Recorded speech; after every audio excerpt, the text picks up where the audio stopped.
तो दोस्तों आज हम बात करेंगे मुंबई इंडियंस के बारे में कि मुंबई इंडियंस जो आने वाले ऑक्शन है उसके लिए, क्योंकि कुछ प्लेयर को रिलीज करना होगा, कुछ प्लेयर को रिटेन करना होगा, उस पर बात करेंगे। हम अपना पॉइंट ऑफ व्यू देंगे और कुछ प्रिडिक्शन देंगे। आप अपना पॉइंट ऑफ व्यू देना कि किस प्लेयर को रिलीज करना चाहिए, किस प्लेयर को रिटेन करना चाहिए। बात हो सकती है कि परफॉर्मेंस के बेस पे रिलीज करना चाहिए या प्राइस टैग है उसके बेस पे रिलीज करना चाहिए, एक्सपीरियंस हो सकता है, सारी चीजों पे बात करेंगे। तो हम पहले देख लेते हैं कि मुंबई इंडियंस के पास प्लेयर कौन कौन से थे जिनको मुंबई ने खरीदे थे।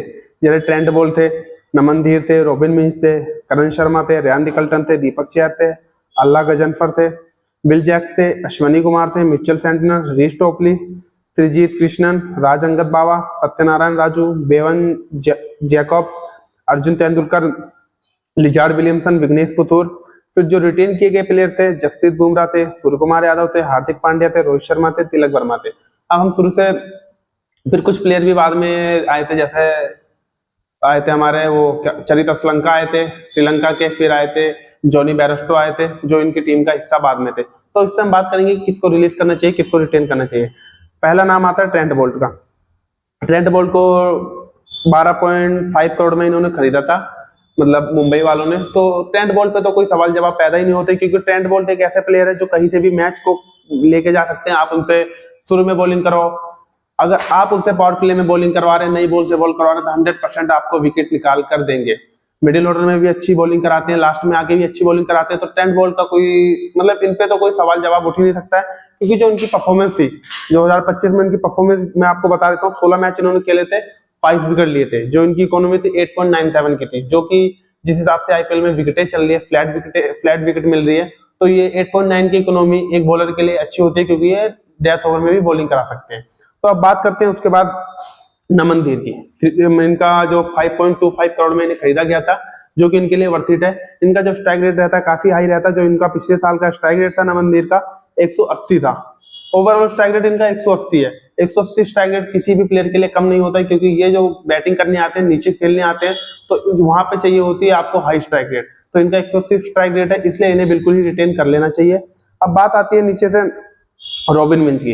रॉबिन मिंज को आपने सुना होगा कि झारखंड का क्रिस गेल कहा जाता है, कि मतलब अच्छी स्ट्राइक रेट से बैटिंग करते हैं, इसलिए मुंबई ने इन्हें खरीदा गया था। इससे पहले जीटी में थे, 2 मैच दिए थे, 2 मैच में खैर अच्छी परफॉर्मेंस नहीं कर पाए थे, पर किसी भी प्लेयर को 1-2 मैच से जज नहीं कर सकते। अगर इन्हें खरीदा है, कुछ पोटेंशियल देखा होगा, तो जाहिर सी बात है इन्हें बिल्कुल रिटेन कर लेना चाहिए।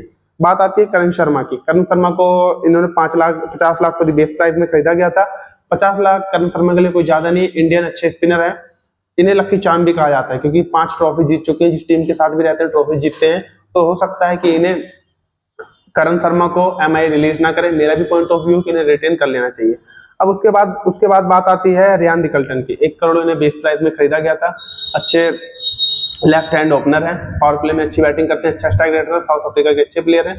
तो मेरे हिसाब से इन्हें रिटेन कर लेना चाहिए। बात आती है दीपक चहर की। 2 करोड़ इनका बेस प्राइस था, 9.25 करोड़ में इन्हें खरीदा गया था।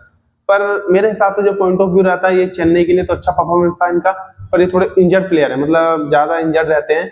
तो मेरे हिसाब से अगर आपको लगता है तो आप दीपक चहर को रिलीज कर सकते हैं। 9.25 करोड़ आपके पास आ जाएंगे। हो सकता है ऑप्शन में जाके, क्योंकि दीपक चहर की जिस हिसाब से पिछले साल की परफॉर्मेंस थी, आप दीपक चहर को दोबारा टारगेट कर सकते हैं। 9.25 करोड़ से कम में मिल जाएंगे आपको। बात आती है अल्लाह गजनफर की। अल्लाह गजनफर को, क्योंकि ये सीजन स्टार्ट होने से पहले इंजर्ड हो गए थे, इसलिए इनके बारे में कुछ बोल नहीं सकते। आप चाहे तो इन्हें छोड़ भी सकते हैं। 4.8 करोड़ आपके पास आ जाएगा। ऑप्शन में दोबारा टारगेट करेंगे तो कम पैसों में मिल जाएंगे। तो मेरे हिसाब से इन्हें रिलीज कर लेना चाहिए। बाकी बिल जैक्स आते हैं। बिल जैक्स पहले बता चुके हैं कि इनकी बैटिंग कुछ खास थी नहीं लास्ट सीजन में। तो मेरे हिसाब से जो मेरा पॉइंट ऑफ व्यू था, इन्हें की रिलीज कर लेना चाहिए, रिलीज कर देना चाहिए। बाकी एक फैक्टर और हो सकता है कि इन्हें रिलीज ना किया जाए, क्योंकि इनकी बॉलिंग है, मतलब स्पिन बॉलिंग अच्छी कराते हैं, विकेटें भी ले जाते हैं। तो हो सकता है एमआई इन्हें रिटेन कर ले, पर मेरा पॉइंट ऑफ व्यू इन्हें रिलीज कर लेना चाहिए। 5.25 करोड़ से खरीदे गए थे। अब बात आती है अश्वनी कुमार की। अश्वनी कुमार को 30 लाख बेस प्राइस में खरीदा गया था। जो इनकी परफॉर्मेंस थी मैं आपको पिछले साल की बता देता हूँ। अश्वनी कुमार 7 मैच इन्हें दिए गए थे, 11 विकेट मिले थे। हाँ, एक फैक्टर हो सकता है, 11.32 को इकोनॉमी थी इनकी, जो कि थोड़ी ज्यादा थी, पर इन्हें मौके दे सकते हैं, युवा है। तो अभी इन्हें रिलीज नहीं करना चाहिए, रिटेन कर लेना चाहिए। फिर उसके बाद मैं बात करूंगा मिचेल सैंटनर की। 2 करोड़ में बेस प्राइस में खरीदा गया था। न्यूजीलैंड के अच्छे स्पिनर हैं। तो न्यूजीलैंड के स्पिनर जो है मिचेल सैंटनर, इनको मेरे हिसाब से रिलीज नहीं करना चाहिए, बिल्कुल रिटेन करना चाहिए क्योंकि अच्छी बॉलिंग कराते हैं। जो इनकी लास्ट ईयर की परफॉर्मेंस थी, 13 मैच में 10 विकेट लिए थे इन्होंने। तो इनका मेन फैक्टर रहता है कि इनकी इकोनॉमी 7.92 की इकोनॉमी है, जो कि आईपीएल में बहुत ही बेहतर है क्योंकि सबकी इकोनॉमी अच्छे बॉलर की, अच्छी पेसर की इकोनॉमी कम से कम 9-10 तक जाती है। अगर 7.92 की इकोनॉमी से कोई बॉलिंग करा के आपको दे रहा है, हाँ विकेट कम दे रहा, कोई दिक्कत नहीं, पर इन्हें आप बिल्कुल टीम में रखना चाहेंगे। अब बात आती है यहाँ पे रीस टॉपली की। 75 लाख में खरीदे गए थे, परफॉर्मेंस कुछ खास थी नहीं, तो मेरे हिसाब से इन्हें बिल्कुल रिलीज कर देना चाहिए। बात आती है श्रीजीत कृष्णन की। 30 लाख बेस प्राइस में खरीदे गए थे, 30 लाख बेस प्राइस में खरीदे गए थे। इंडियन प्लेयर हैं, तो हो सकता है टीम में इन्हें रखना चाहिए। इनको जो खरीदा गया था महाराजा ट्रॉफी में इन्हें कुछ अच्छी परफॉर्मेंस दी थी, थोड़ा स्ट्राइक रेट अच्छे थे, तो इसलिए इन्होंने एमआई वालों ने टारगेट किया था। तो श्रीजीत कृष्णन को बिल्कुल ही रिटेन कर लेना चाहिए। 30 लाख में कोई महंगे नहीं है, तो इन्हें रिटेन कर लेना चाहिए। मेरा भी पॉइंट ऑफ व्यू यही रहेगा। बाकी राज अंगद बाबा हैं, इनको जो मतलब लोग जानते हैं 2021 के वर्ल्ड कप से जानते हैं, क्योंकि वहां पे इनकी परफॉर्मेंस काफी अच्छी थी। इंडिया वर्ल्ड कप भी जीती थी यश धुल की कैप्टनसी में, वहां की परफॉर्मेंस इनकी काफी अच्छी थी। बॉलिंग भी अच्छी कराते हैं, बैटिंग भी अच्छी कराते हैं। अगर इन्हें मौके देंगे, खैर अभी ये थोड़े यंगस्टर हैं, अगर इन्हें मौके दिए जाएंगे तो अच्छा खेल सकते हैं। टीम अगर इन्वेस्ट करेगी तो अच्छे प्लेयर आगे जाके बन सकते हैं। बिल्कुल मेरे हिसाब से रिटेन कर लेना चाहिए। अब बात आती है सत्यनारायण राजू। सत्यनारायण राजू को पिछले साल टीम में ने ज्यादा मौके दिए नहीं, तो मेरे हिसाब से जो इनका है कुछ जज नहीं कर सकते अभी।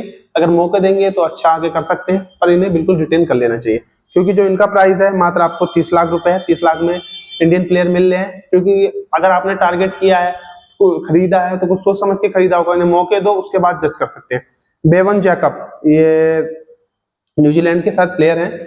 इनका जो इन्हें टारगेट किया गया था, इनका जो स्ट्राइक रेट है 160 प्लस है, 160 प्लस स्ट्राइक रेट है, जो कि काफी आई है T20 आई के लिए। बहुत अच्छे प्लेयर है, अगर इन्हें मौका दिया जाएगा तो अच्छा कर सकते हैं। खैर अभी इन्हें इंडिया पिच पे खेले नहीं है, तो अभी जज नहीं कर सकते, तो मेरे हिसाब से बिल्कुल रिटेन कर लेना चाहिए। बाकी अर्जुन तेंदुलकर, ये तो अर्जुन तेंदुलकर का तो वही वाला कि सब्जी लेने गए, कुछ नहीं मिला तो थोड़ी सी मिर्ची ले ली, थोड़ी सी धनिया ले ली। अर्जुन तेंदुलकर वो है, क्योंकि कोई अगर इन्हें नहीं खरीदता है तो एंड में आके दूसरे तीसरे राउंड में एमआई इन्हें खरीद लेती है। अगर रिलीज भी करती है इन्हें, तो जाहिर सी बात है अगर ऑप्शन में आएंगे तो एमआई दोबारा खरीद लेगी इन्हें।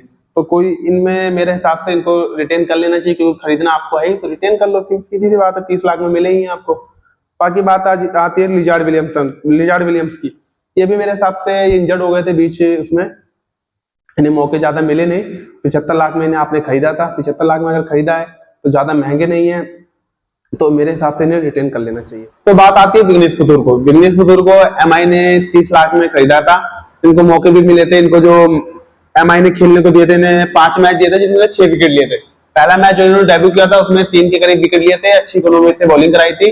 तो अगर इन पे मतलब इन्वेस्ट किया है, अभी युवा प्लेयर है, ज्यादा इन पे पैसा लगाया नहीं है, तो मेरे हिसाब से मुझे लगता है कि इन्हें रिटेन करना चाहिए। क्योंकि क्या होता है, बीच में इंजर्ड हो गए थे, बाहर हो गए थे, कोई दूसरा प्लेयर आया था।